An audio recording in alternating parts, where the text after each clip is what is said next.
When I lived in Marshall and coached football there for the Mavericks, George Foreman, the great heavyweight boxing champion of the world, lived down the road from me.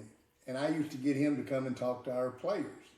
And the greatest speech I ever heard on humility, George Foreman made it.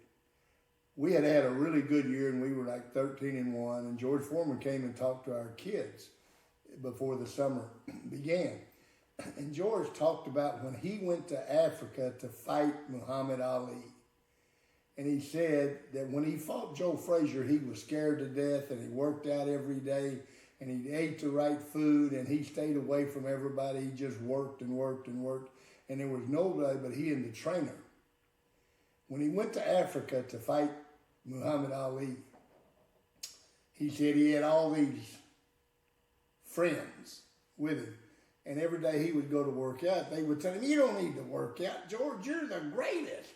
You don't need this working out. You don't need to run all this distance."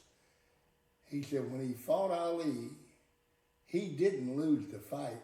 He passed out from exhaustion. And he said it taught him the greatest lesson he's ever learned.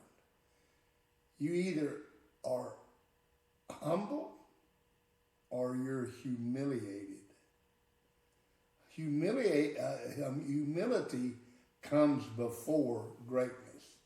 As long as you remain humble, you have a chance to be great. And it's story to our kids. Well, you were 13-1 this year. When you go to work out this summer, everybody's going to tell you, you don't need to work out. Work out. Because if you don't, you're going to be humiliated.